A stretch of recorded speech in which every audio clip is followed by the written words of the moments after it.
If you love to travel, Capital One has a rewards credit card that's perfect for you.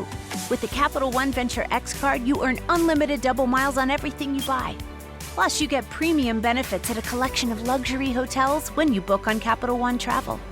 And with Venture X, you get access to over 1,000 airport lounges worldwide. Open up a world of travel possibilities with the Capital One Venture X card. What's in your wallet? Terms apply. Lounge access is subject to change. See CapitalOne.com for details. Time is precious, and so are our pets. So time with our pets is extra precious. That's why we started Dutch. Dutch provides 24/7 access to licensed vets with unlimited virtual visits and follow-ups for up to 5 pets. You can message a vet at any time and schedule a video visit the same day. Our vets can even prescribe medication for many ailments, and shipping is always free. With Dutch, you'll get more time with your pets and year-round peace of mind when it comes to their vet care.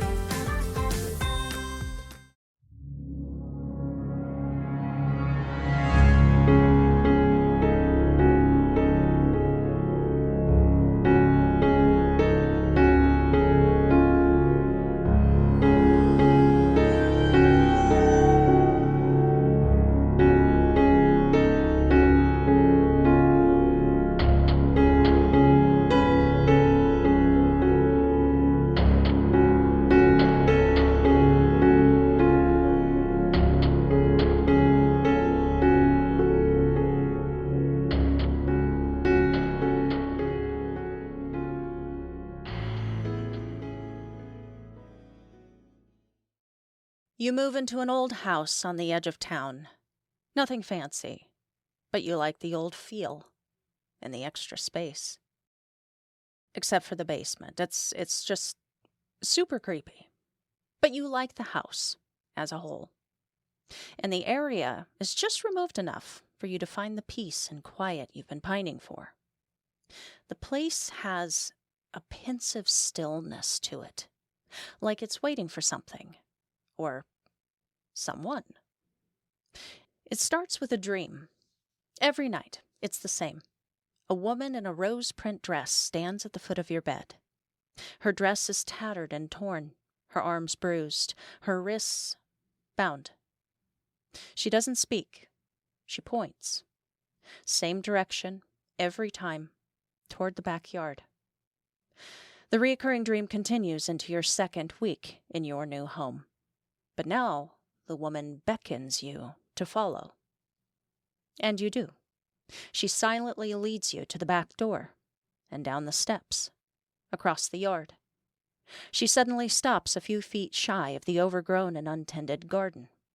She stares intently at a specific spot as she raises her bony, sheet-white finger at it.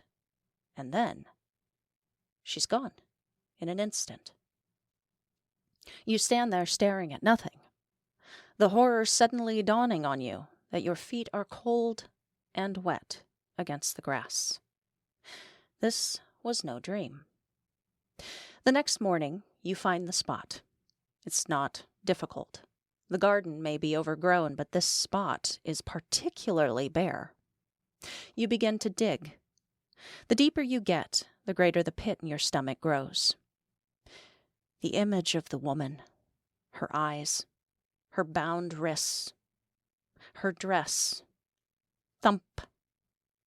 Your shovel hits something soft, but not quite as soft as the dirt that surrounds it. In the darkness of the hole, a swatch of dirty white fabric pokes through the earth. Your eyes focus on the red of the roses printed upon it. Weeks later, authorities finally confirm. Female, late 20s, estimated time of death 50 years ago, which lines up perfectly with a local rumor that began at the time of a woman, a housewife, who'd suddenly gone missing in the 70s. Her husband had claimed she'd left town with another man, but familiar with the all-too-fresh bruises and all-too-quick excuses, the townspeople had always suspected a darker turn of events. After the discovery, the dreams stop. The house seems to get just a little bit warmer, like a weight has been lifted, like something that has been stuck there for years has finally been set free. You helped right a wrong. You helped someone voiceless tell their story. But you don't like to talk about what really happened, how the discovery of the body really went down. Who would believe something so insane anyway as a ghost showing you exactly where to look? Welcome back to the Paranorm Girl Podcast. I am your host, Kristen. I hope you liked my modern twist on Pliny the Younger's ghost story. It is a ghost story as old as the earliest ones ever told. You can switch out the characters, the genders, modes of communication, the location, the era, but at its core, this story is the same. And it's one about closure, justice, righting wrongs, bringing what was done in the dark into the light. The endings can be bittersweet.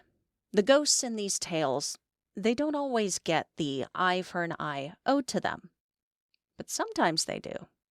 Sometimes the ghosts of those whose lives were taken too soon and so unfairly play such a significant role in righting the wrongs done to them. And while this opening story may have been birthed of the dark, dank recesses of my own mind, it's based on fact, on an inconvenient truth. Ghosts have helped the living solve mysteries surrounding their death and even their own murders more often than you would think. Eleanor Sidgwick concluded this, following a survey that she gave in 1885 in reference to apparitions who appear to the living. There is a total absence of any apparent object or intelligent action on the part of the ghost. If its visits have any object, it entirely fails to explain it. Today we are discussing important examples of ghosts who did appear, did communicate, and definitely had a significant object to their visitations. Some of these stories are more anecdotal than others. Some are a little harder to explain away than that. The main points I am concerned with on this one is to first showcase just how many different ways ghosts have communicated to the living in situations where, if they had not, their murderers may have never been caught, their bodies may have never been found, and the mystery around their disappearance may have gone unanswered forever. I am also concerned with making a solid case that this kind of activity does indeed happen. And it's weird, and it's unexplainable by any other means. As to Eleanor Sidgwick's conclusion, I'm inclined to disagree with her for all of the following reasons. One of the most well-known cases of a ghost who helped solve their own murder via communication with the living took place in 1897. As Trout Shue headed to work at the blacksmith shop, he called on his neighbors, asking that they send their 12-year-old son, Andy Jones, to his home that morning to collect some eggs to take up to the store and to ask his wife, Zona, if she needed anything. Trout and Zona had met when he moved to Greenbrier County only the year before, entered a brief courtship, were quickly married, and were now 3 months into their happily ever after. Over the course of the morning, Trout would end up asking that Andy stop by his home several times before the boy finally did so. Upon arriving, the house sat dark and quiet. So, Andy called out for Mrs. Shue, and receiving no reply, entered the home to look for her. It didn't take long before he discovered her body lying at the foot of the staircase. She laid stretched out with her feet together and her hand laid across her stomach. Her head was turned slightly to one side and her eyes stared wide and lifeless as Andy fled to find his mother. When the news reached the blacksmith shop, Trout tore home to see for himself. The local physician, Dr. Knapp, was called. Trout was devastated, inconsolable at the loss of his wife. And in the hour it took for the doctor to arrive, he had carried Zona upstairs, dressed her in her final outfit, a high-collared dress and a large veil tied in a bow beneath her chin, and placed her in their bed. Dr. Knapp examined Zona as her loving husband cradled her head and obviously grieved. Due to the circumstances, the doctor's exam was cursory, and initially he would state the cause of death to be everlasting faint, which would be followed by childbirth, though it is unknown if Zona had even been pregnant at the time. During her wake the following day, Trout stayed by Zona's side, clearly grieving and affected by her death, as anyone with eyes could see. Some might say his behavior was above and beyond natural. Some might even say it bordered on theatrical. Keeping vigil by his wife's side, ever the loving partner, even in death, Trout would place a folded-up sheet on one side of her head and a rolled-up piece of cloth on the other, explaining it would help her to rest easier. He then tied a large scarf around her neck, explaining, eyes brewing with tears, that it had been her favorite.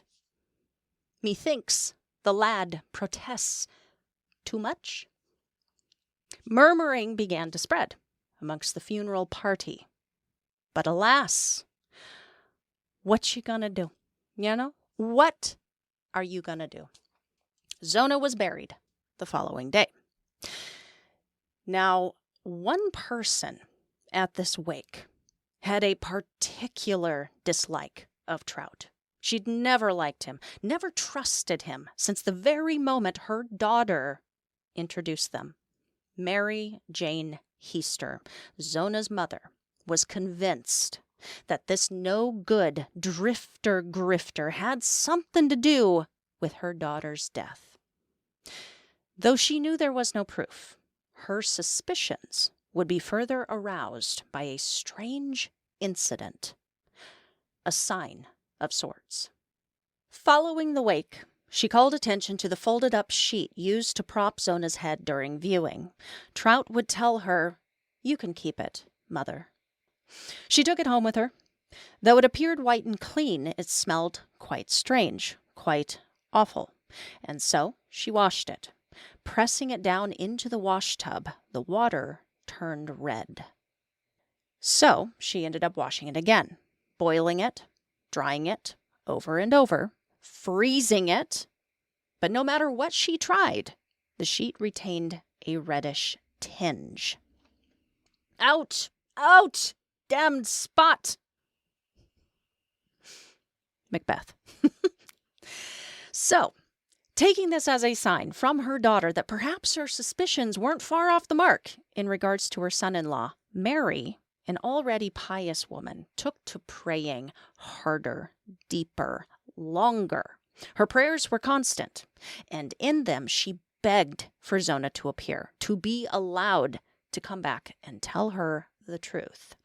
"I prayed to the Lord that she might come back and tell me what had happened, and I prayed that she might come herself and tell on him." And after weeks of fervent prayers, suddenly, one night, they were answered. A vision of Zona began to appear at her bedside. After about an hour spent in prayer, I turned over, and there stood my daughter.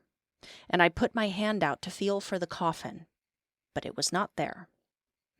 Over the course of 4 nights, Zona would communicate with her mother. She seemed to hesitate to speak to me, and departed. The next night, after I had prayed again that the manner of her death might be shown, she again appeared and talked more freely, and gave to me to understand that I should be acquainted with the whole matter. The second night she told me that her neck was squeezed off at the first joint, and it was just as she told me. The third night she again appeared and disclosed more to me, and on the fourth night she appeared and told me all about the difficulty, how it occurred, and how her death was brought about. And here is what Zona said. He came that night from the shop and seemed angry. I told him supper was ready, and he began to chide because I had prepared no meat for supper.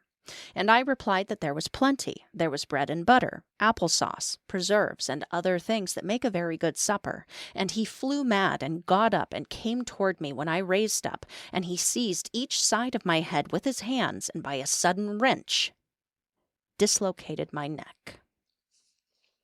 Zona would go on to describe details about her home and the surrounding area, somewhere Mary had never been, but was then able to describe perfectly to others later. Following these visits, Mary would go to the local prosecutor, John Alfred Preston, to convince him that her daughter's case needed to be reopened. And she shared the visitations and what was said with him. And despite this type of evidence, which would have really been difficult to introduce in court unless inquired about by the defense, which thankfully it mistakenly would be, Preston was open and sympathetic to Mary's plight, and surprisingly, he would reopen the case. An inquest was made, and an exhumation to re-examine Zona's body planned. Upon the examination, something was discovered that had been severely overlooked initially.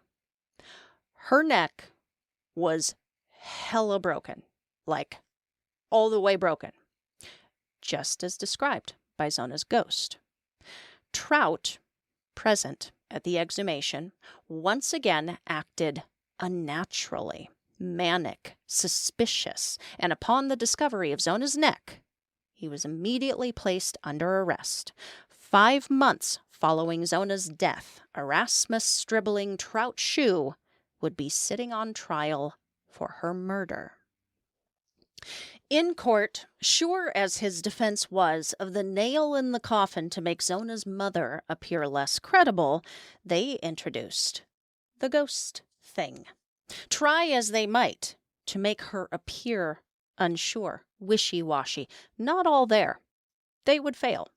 Mrs. Heaster, did you not have a dream that roused your suspicions and led you to have the body exhumed? Mary was steadfast and sure through her time on the stand. She would deny she was anything but wide awake. I had no dream, for I was as fully awake as I am in this moment. Mary's testimony, especially in regards to her communications with Zona, something felt by the defense to be the surefire way to the get-out-of-jail-free card for Trout, was in all actuality incredibly powerful and compelling.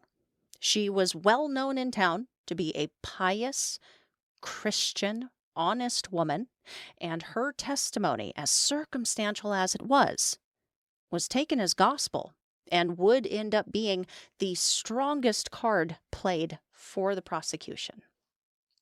The trial lasted 8 days. The jury deliberated just over an hour, and Trout would be found guilty and sentenced to life at the West Virginia State Penitentiary. And if you feel his sentence was not commensurate for Zona's murder, you would not be alone. Shortly following the trial, a mob of angry citizens would attempt to kidnap him in order to lynch him, a la Tombstone's John Heath. This attempt was unsuccessful.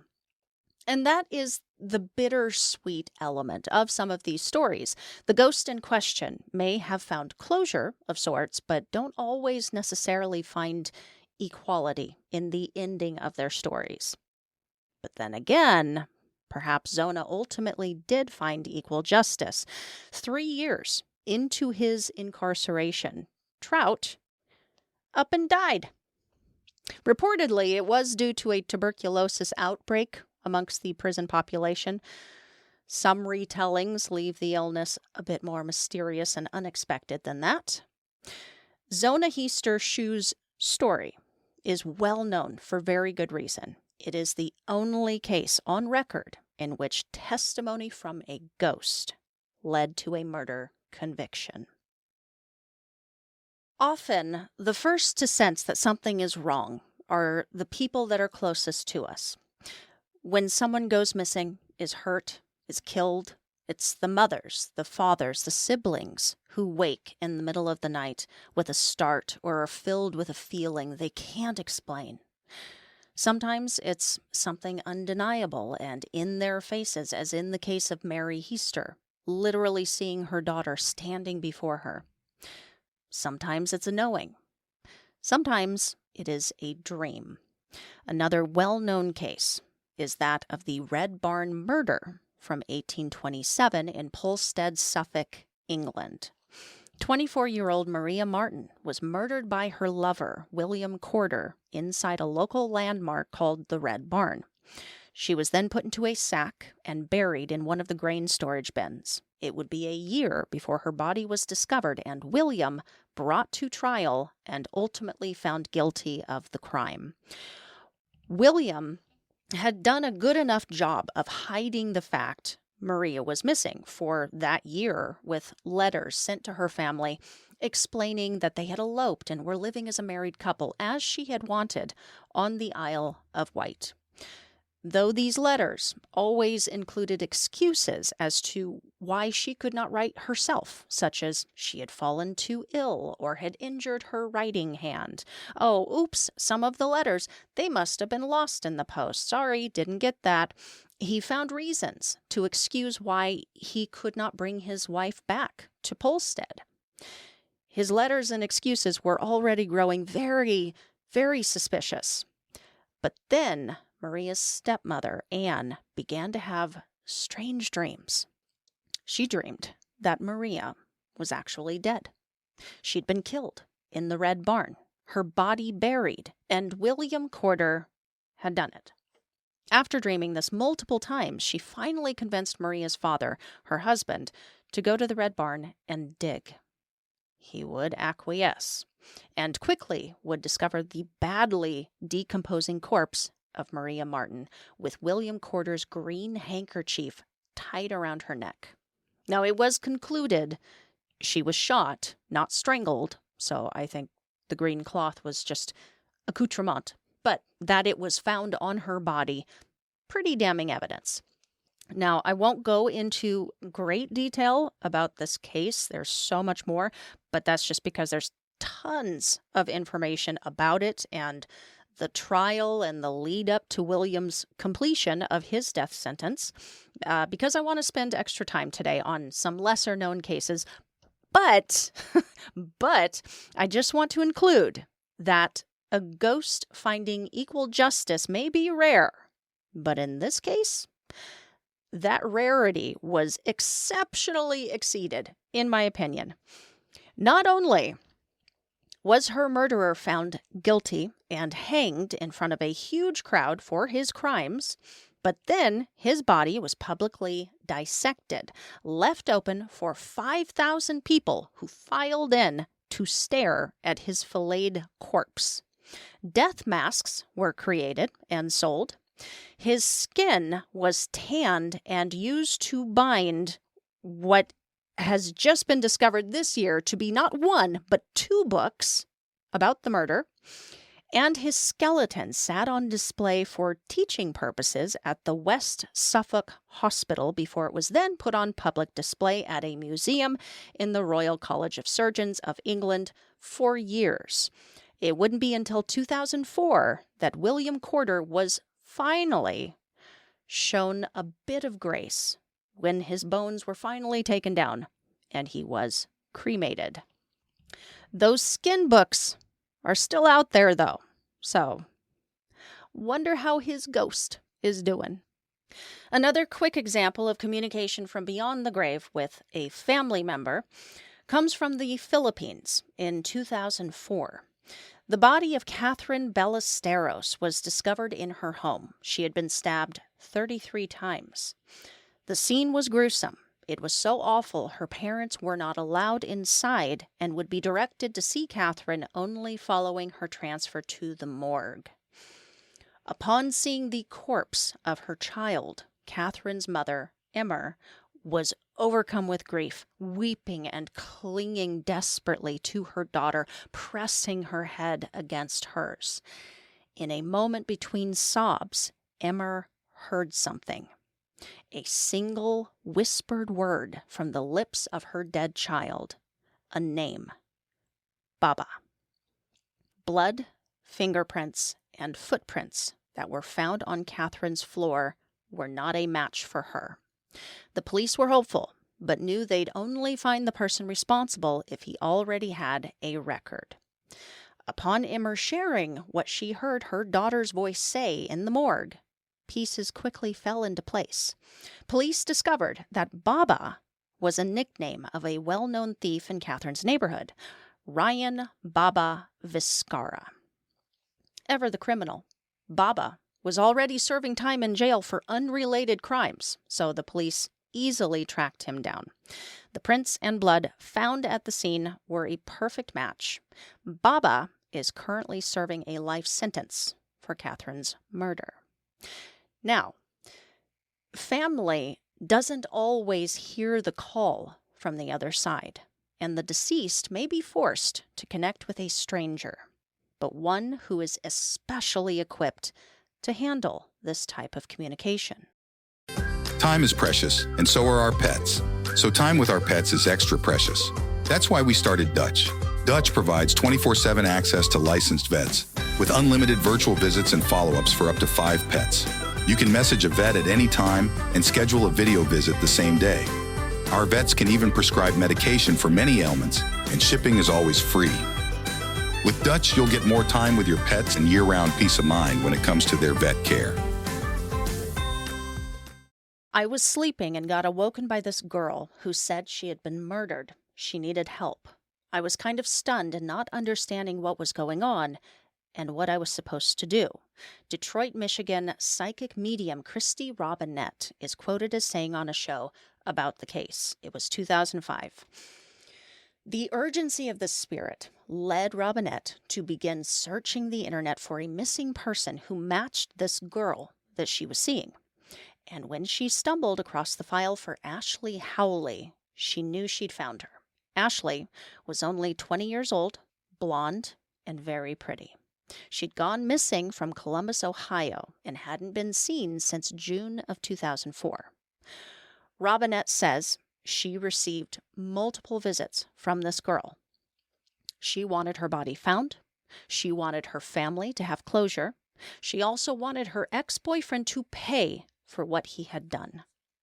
When the medium found her missing persons file and learned her identity, she jumped into action and contacted police. Now, police can be a little slippery when it comes to working with mediums, but they at least would put Christy in touch with Howley's family, which I think is very nice.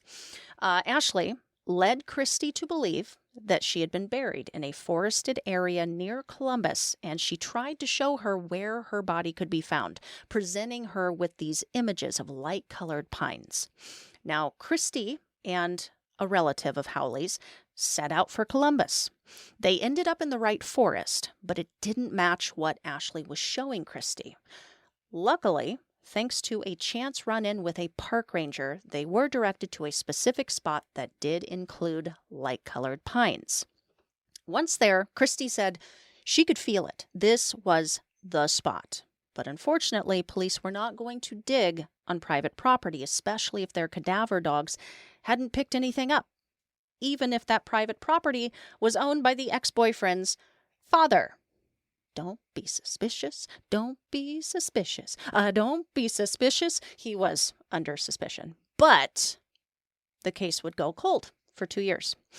It wasn't until 2007 that the ex-boyfriend in question was charged with murdering his own mother and her boyfriend in a trailer park. She was strangled. He was beaten to death with a shovel. Their bodies were discovered the day after Christmas. What a guy. What a fella. In exchange for no death penalty, he was convinced into giving up the location of Ashley's body. And wouldn't you know it, right in the spot Christie, the psychic medium from Detroit, Michigan, pointed out, thanks to the help of a ghost. The reason the dogs hadn't picked up anything? Ashley had been encased in quick cement before being buried. Robert P. McMichael II is currently serving a life sentence in prison. Now, it doesn't always take communicating with a medium or close family for a ghost to get their message across. And it doesn't always require the ghost to speak. These next few cases take it back to basics and involve communication on a much simpler level. And they show us that profound communication can come to those of us who are in the right place at the right time and willing to pay attention to nothing more than a simple gesture. So, first, I am going to tell you a legend, and then I'm going to tell you about a strange coincidence with another tale that I found, one thought to be true. So, this legend is from Australia, and it goes thus. In 1826, Englishman turned Australian farmer Fred Fisher suddenly vanished from Campbelltown. His neighbor, George Worrell, informed everyone that Fred had returned to England and in his absence had given George control of his property. A little while later, George then informed folks that, just kidding, he'd received word from Fred that actually he wasn't coming back to Australia and had conveniently bequeathed his farm to George, his trusty neighbor and good friend, George. Okay. All is well.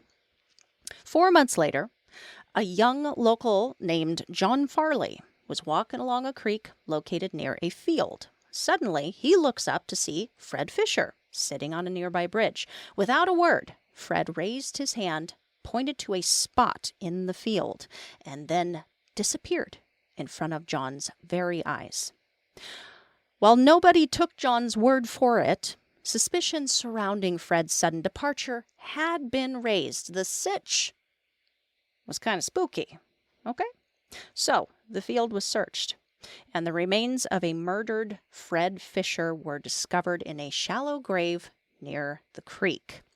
This legend is the inspiration behind the annual 10-day-long festival of Fisher's Ghost, organized by the Campbelltown City Council. It's a legend that is well known in the area, though it is not necessarily thought to be true. I mean, maybe some think it's true. That's the tricky business of local legends that can't be traced to an originating event in history. They have no supporting documentation and wouldn't necessarily over time even match the originating event. But, there's that but. I think I might have found it, dudes. Maybe. It is a story that was documented in an 1875 book called Glimpses of the Supernatural, written by Frederick Lee. According to the writer, it had been published previously in another form in Australia and was generally accepted as true by the locals. The version he gives in the book was provided to him by people thoroughly competent to furnish a true and faithful account. He also states that the story would have taken place about 25 years prior, which would put it right around 1850. Remember, the Fred Fisher legend is said to have taken place not too much earlier than that in 1826. So here is the story. You tell me if anything about it sounds familiar. 2 English-born cattle farmers immigrated to Australia, entered a partnership, and came to possess a considerable amount of property and financial success.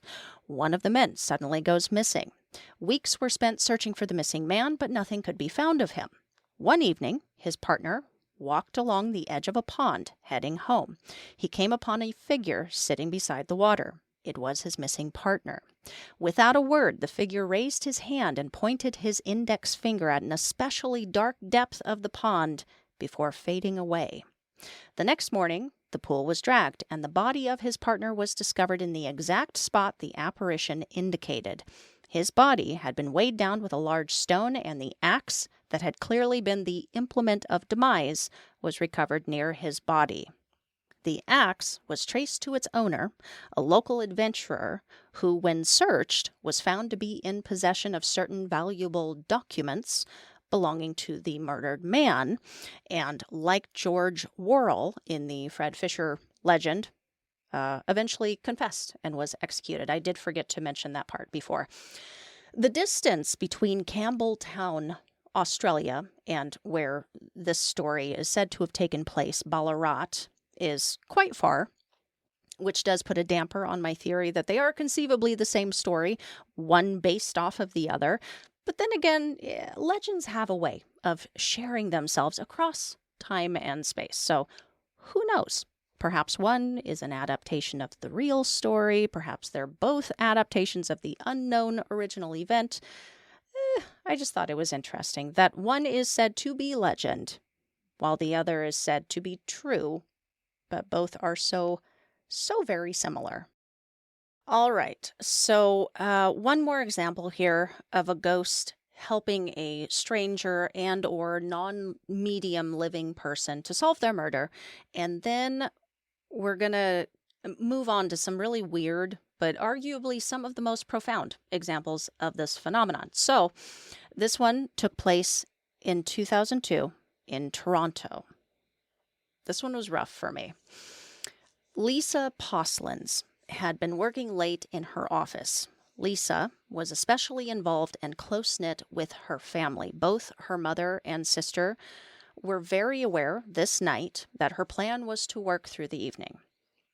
She had spoken with her mother on the phone earlier and was going to check in once she arrived safely at home. So when she didn't, alarm bells were immediately ringing.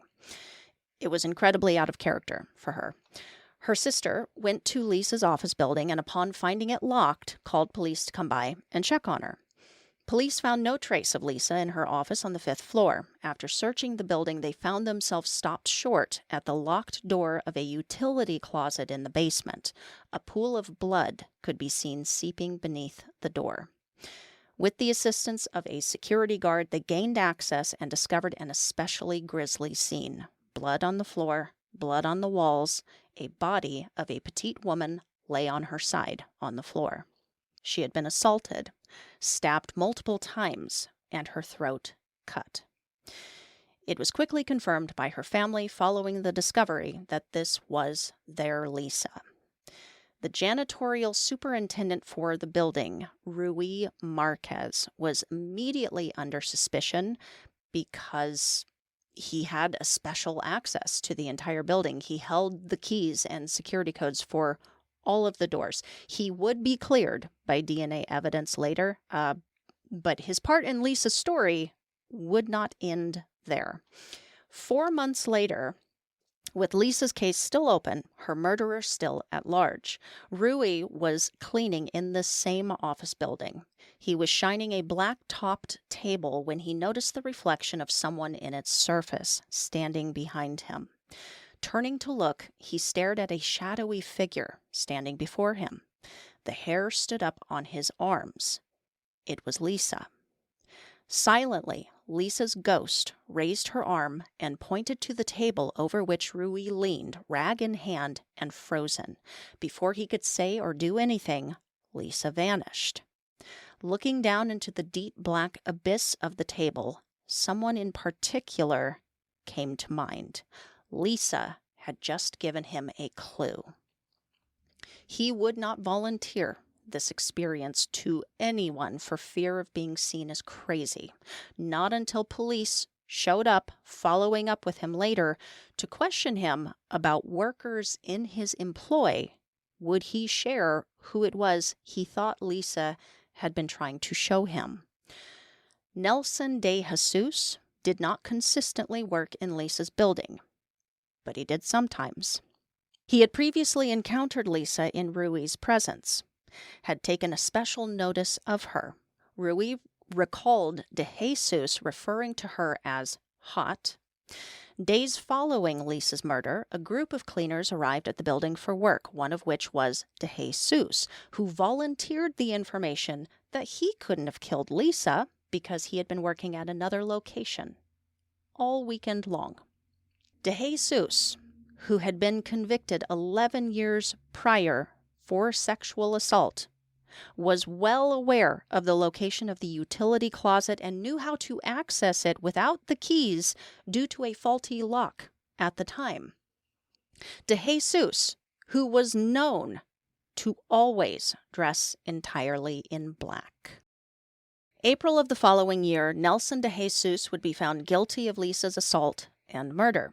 Rui would be allowed to share his experience with Lisa's ghost in court, though unlike the Zona Heaster Shue case, the final verdict was largely based on DNA evidence DeJesus left behind and his footprints matching those found near her body. Lisa's DNA was also found on a knife, a sheath, and handcuffs in his possession. He is serving a life sentence right now thanks to a little nudge from Lisa. It's cases like Lisa's that is the reason I do not do true crime. It doesn't take too much digging before you get past the flash and the drama of her case and you start seeing how her family described her, how much they loved her, what a vibrant, loving, kind, independent, artistic dreamer of a human being she was. It's just heartbreaking. As are the following cases. While the ghosts in our previous stories had relatively subtle parts to play, providing nothing more than a finger to point out the answers, these next two are examples of ghosts who were gonna be damned if they went unnoticed and their messages not received. On the night of February 21st, 1977 in Chicago, the fire department responded to calls about a fire on the 15th level at 2740 North Pine Grove. They arrived, entered the apartment, and quickly discovered the cause to be a smoldering mattress on the floor of the bedroom. Upon further investigation, they quickly discovered the body of Teresita Bassa beneath it. She was completely naked, with a kitchen knife protruding from the middle of her chest. Teresita's case was investigated for months following the discovery of her body. While there were plenty of leads and suspects the police followed up on, none quite fit the bill. Her murder came dangerously close to going cold.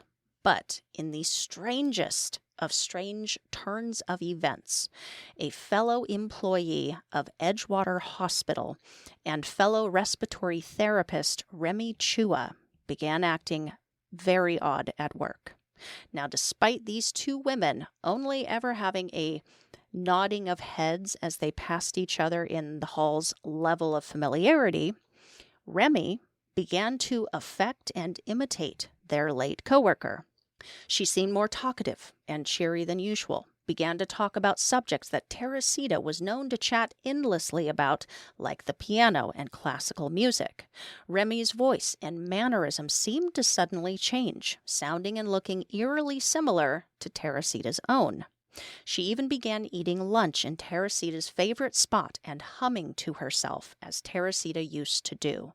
It was so odd and noticeable, staff began to complain it was making them uncomfortable. What they did not know is that Remy really could not help it, because Remy likely wasn't in control of her body.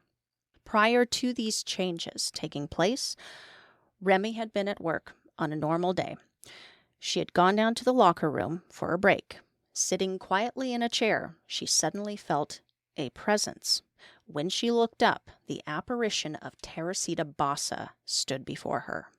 Silent, staring, unmoving.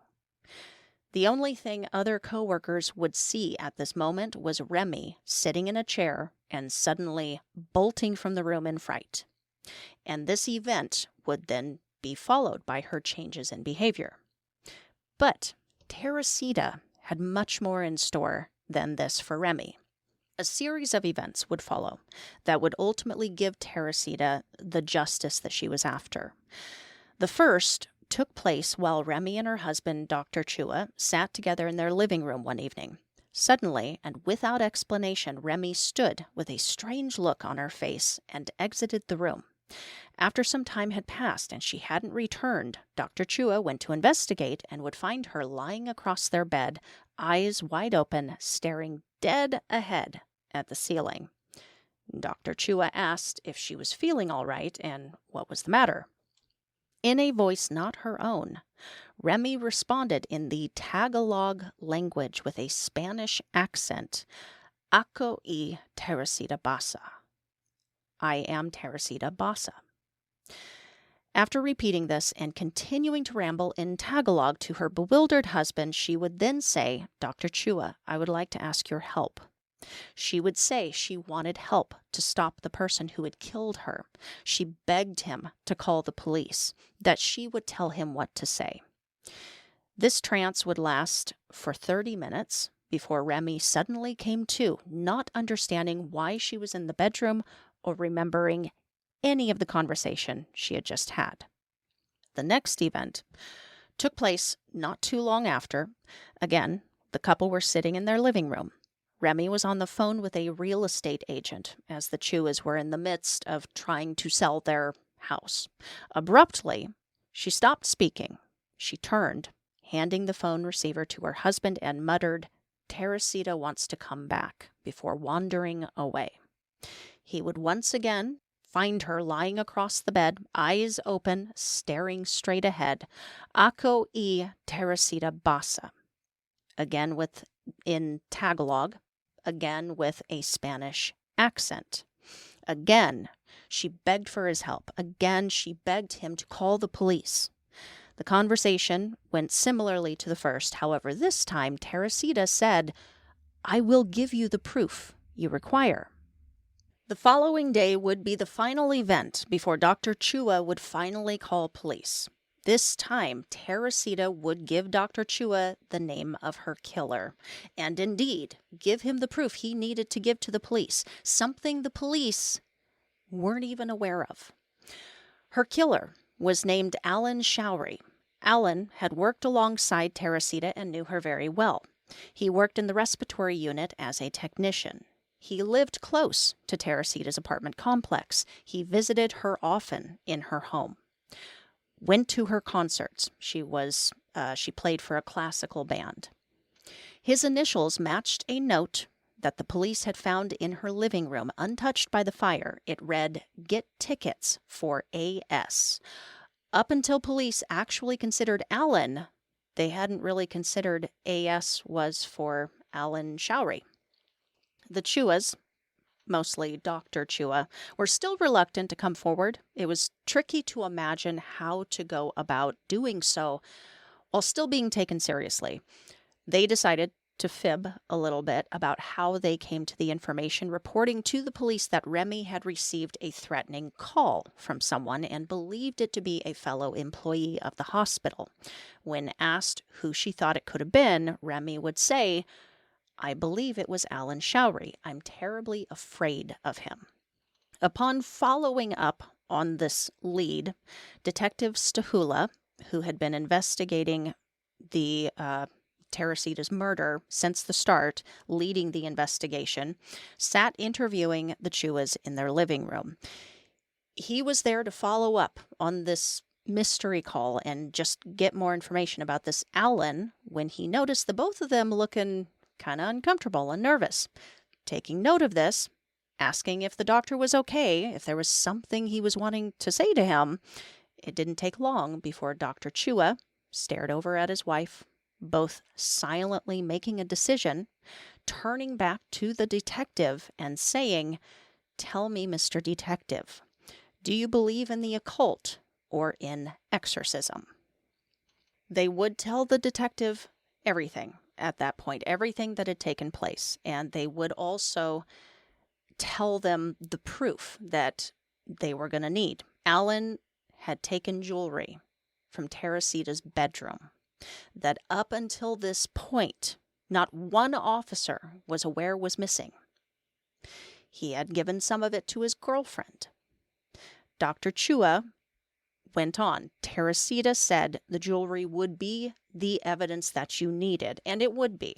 It would end up being the nail in the coffin for Alan Showery after Teresita's family was able to 100% identify it. Once Alan was in custody and fully aware that they had this proof and there was no getting out of this, and maybe thanks to a little bit of guilt for having murdered someone who trusted him, someone who called him her friend, he would confess to the murder and put every detail into a signed statement. He would only serve 14 years for the crime, which is not enough, but it's still something, I guess. Now, why did Alan murder his friend? What could it have been about? Why did he stab her with her own kitchen knife and set her place on fire? Money. He was behind on rent, and he thought she was loaded. Ended up walking away from the murder with a couple pieces of jewelry and $30. True crime, I tell you what. This is such an intense and very well documented case. And as far as the phenomenon of ghosts helping to solve their own murder goes, it hits all the points. Teresita appeared, she spoke, she named names, gave proof.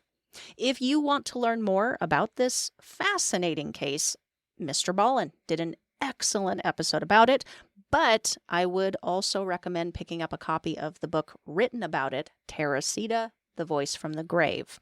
I'll link it below. Dudes, she also possessed a living person, which could open up a very interesting conversation about that particular phenomenon, ghost possession. It's rare that I hear stories about ghost possession, but I do come across them. So, listeners, please let me know if you want me to cover them before the season is over. Okay, now, this next one, you're going to immediately know this case. I'd bet dollars to donuts you are very familiar with this case. The coverage of it affected so many people, still does, to this day. And while the strange paranormal aspects of it has been talked about a lot, actually, I'm not sure that I've heard any very deep look at it as a good example of justice dealt from the deceased. But I'd still like to present it here and see what you guys think, and see if you guys don't agree with me that it most assuredly is. On August 13, 2018, in Frederick, Colorado, Christopher Lee Watts murdered his pregnant wife and 2 young daughters. He then buried his wife, Shanann, in a shallow grave and hid the bodies of his daughters, Bella and Celeste, inside of oil tanks. This was a devastating, heartbreaking story. Absolutely disgusting. Following the police arriving on site, Chris acted like his wife and daughters had gone missing. He didn't know nothing about nothing. But it only took 2 days before his charade came to an end, and he was arrested for the murders. Now, he was an idiot. This is true. He made a lot of mistakes, and his body language was pretty telling. Doesn't take a cop to tell you his mouth was saying one thing while his body was saying another. All captured on police cam. He did not get the death penalty, but did get multiple life sentences, so he is never getting out. The turnaround of this case from that first alarm raised by Shanann's friend to Chris's confession was super quick. But I think if it had gone beyond the 2 days that it did take, I think Shanann was prepared to raise hell. There is one police cam video in particular that I would like to call your attention to, and it was taken inside of the neighbor's house. The officer is standing in the living room along with Nate, the neighbor, and Chris, who are both in frame. Nate is prepping the television to play back what he had captured on his security system the night before. Before playing this footage, there is a commercial that comes on the screen. I remember seeing this on the Netflix documentary and at the time sitting up like, what the actual hell is going on here? The commercial that plays is a promo for the upcoming season at the time for American Horror Story. Pretty on the nose, right? At one point, Chris looks over at it, and it actually causes him to mention for the first time that his wife is pregnant. The promo starts out with what looks like a baby in the womb.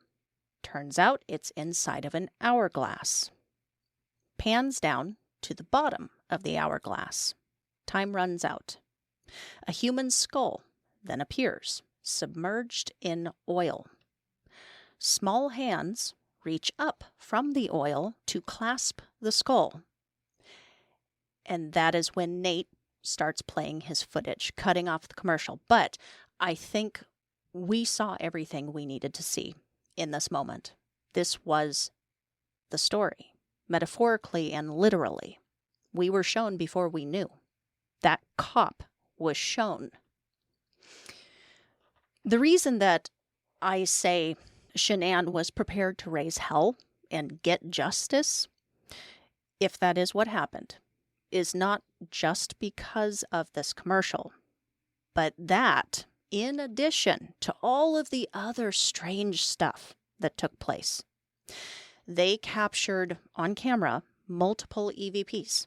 One that sounds like a woman's voice saying, "I'm with Cece," the nickname for Celeste. Another sounds like, "This is our home."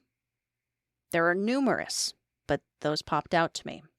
There was also a strange noise that was audible to the officers who were there shortly following Chris's arrest. I believe that was the time frame. Sounds like a child's giggle. Now, some people think that that was definitely a toy, but even the officers who heard it, who were there, couldn't figure out what had made the sound. Possible figures were captured on camera. Not the little girl playing in the background that a lot of people were talking about at one point. That was the daughter of Shanann's friend, I believe, maybe Nate's daughter. But other figures were captured. Faces in the windows. One night, someone even called in to report that they had seen a woman run into the house through the front door. Police went to check it out, cleared the home. There was no CCTV footage showing the woman ever leaving. Now, the police didn't find anything, but some lights that had been turned on.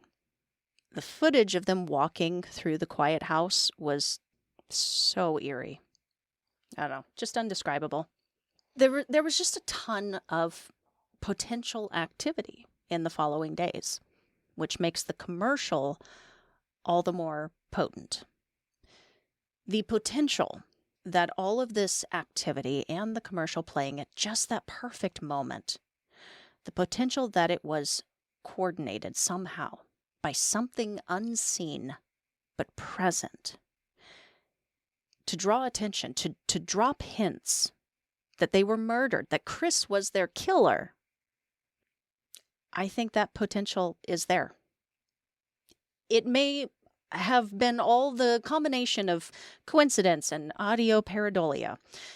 I know what I think, but I will leave it to you guys to consider what you think of this example as a fit for the phenomenon of ghosts who help solve their own murders. I'd like to share one more story with you guys before we wrap the show today. This one is a completely different take on what we've already discussed. Just another way for us to consider the phenomenon.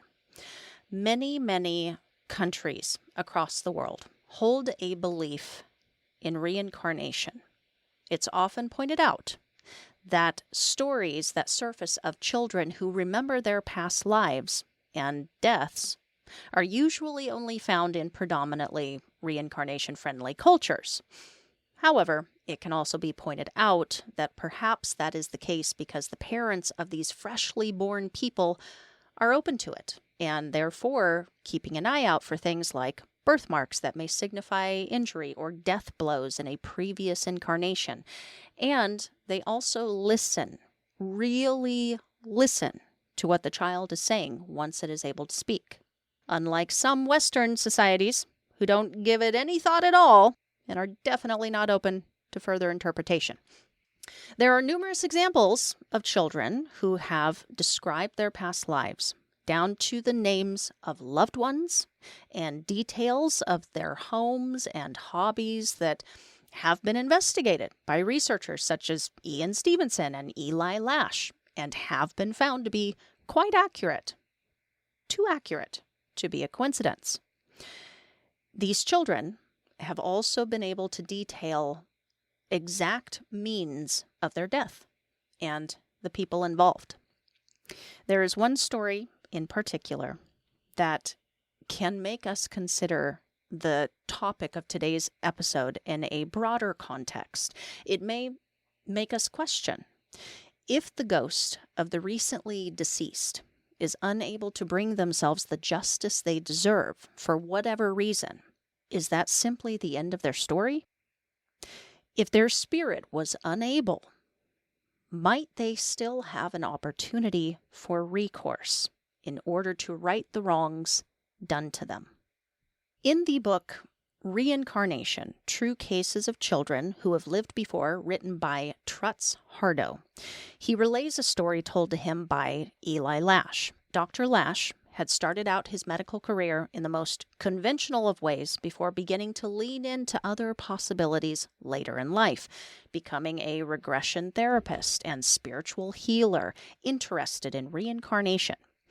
During his time practicing in Israel, he had a first-hand experience in a group effort by the Druze people on the Golan Heights to follow up on the memories that were being reported by a 3-year-old boy in their community. Reincarnation made up a big part of the Druze belief system, and this tracking down and confirmation of past lives was a regular and special occasion. So, a board of inquiry, so to speak, was formed, led by respected elders in the village, and included the boy's father and representatives of the neighboring villages. Dr. Lash, because of his known interest in reincarnation, was also invited to participate.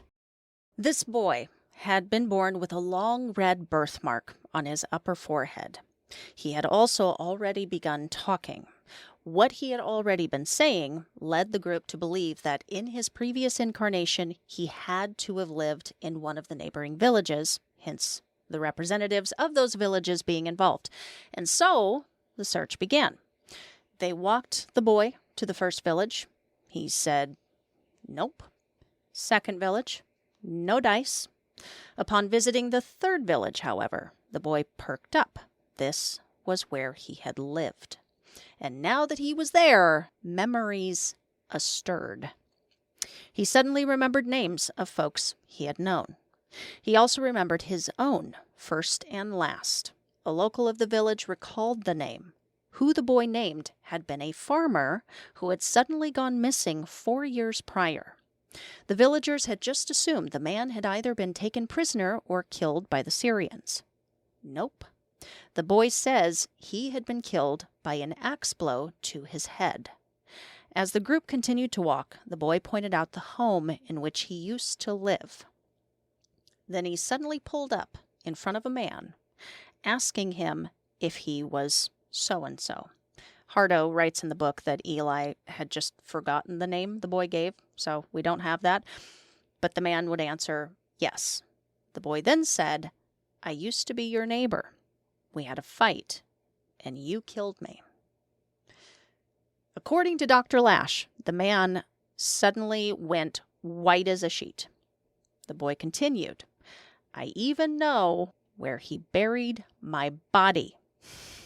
Whew. The group, taking the neighbor along, it's like, "Come here, come with me," followed the boy into a nearby field. He suddenly stopped in front of a pile of stones. "He buried my body under these stones and the axe over there." The group began to dismantle the stones and discovered the skeleton of a grown man dressed in farmer's attire. The forehead of the skull was clearly split open. The boy then indicated where to dig for the axe. It didn't take them long before that was recovered as well. Following these discoveries, Dr. Lash would ask the people what would become of the murderer who had confessed once the skeleton was uncovered to what he had done. They replied they would not be taking him to the police. Oh no. They would be deciding on an appropriate punishment themselves. Seems fair. That is where we will end our exploration for today. Thank you guys for catching this one. Send your thoughts on the matter to paranormgirlpod@gmail.com. Can a ghost get justice when the living drop the ball? Can a person risen in their post-ghost era? What was your favorite example? Did you hear a story today that you hadn't before? Let me know, peeps.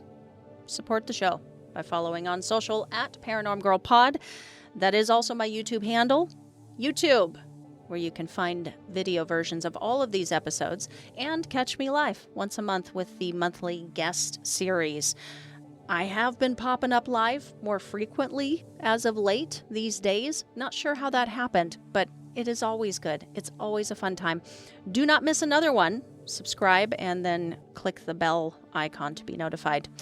You can actually look forward to the next live event coming up, though, next Thursday, 5 p.m. Pacific, 7 p.m. Central. I am sitting down with Chris, one of the hosts of the Wandering Road Podcast. Stellar show. Both hosts do a marvelous job of balancing their skeptical believership with humor throughout the topics that they cover and the guests that they welcome. Don't be caught unprepared, though, for this chat. Tune in to the Wandering Road Podcast on all listening platforms, or just click the link that I've provided for your convenience in the notes. Get your questions together and get them answered next Thursday, May 15th, only on YouTube. We will see you there. Before I wrap it up, I owe shout-outs to some new patrons. I really owe them. I'm so behind. Jeremy became one of my researchers. You rock so hard, dude. Thank you. Thanks, man. And Dee joined my baby ghost here. Thank you. Thank you, Dee. Very much appreciated. Welcome to the Patreon family, you guys. And you out there listening, if you would like to pitch in and help the show with things like obtaining new research materials, new recording equipment. Luckily, that does not happen all that often. I'm very careful with my stuff. 'Tis expensive, son. Or if you would like to contribute to PGP participation at upcoming events and Paracons, Patreon is where you can support the show in these ways. It is also a two-way street, too. Patrons get early access to episodes like this, shout-outs on the show, and sometimes I get a wild hair at my butt, and we do other things. I have shared Patreon-only content like blooper reels, backstage guest chats. Those are, I always share those on Patreon. But I also share announcements, sometimes months in advance. Spooky stories, not included on the regular show. Stuff like that. Recently, we did a movie night, Legend of Boggy Creek. If you are interested, but unsure where to start, you can sign up for free for a trial period. Check it out at patreon.com/Paranorm Girl Pod. That is all for today.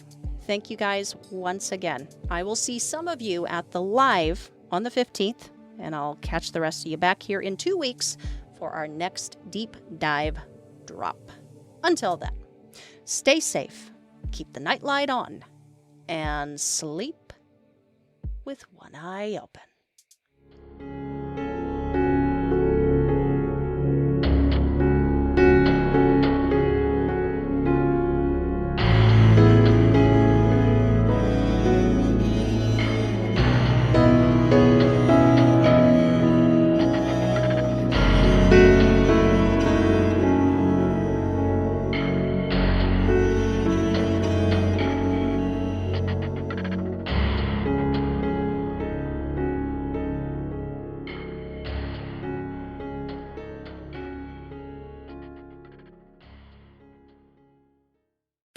Time is precious, and so are our pets. So time with our pets is extra precious. That's why we started Dutch. Dutch provides 24/7 access to licensed vets, with unlimited virtual visits and follow-ups for up to 5 pets. You can message a vet at any time and schedule a video visit the same day. Our vets can even prescribe medication for many ailments, and shipping is always free. With Dutch, you'll get more time with your pets and year-round peace of mind when it comes to their vet care.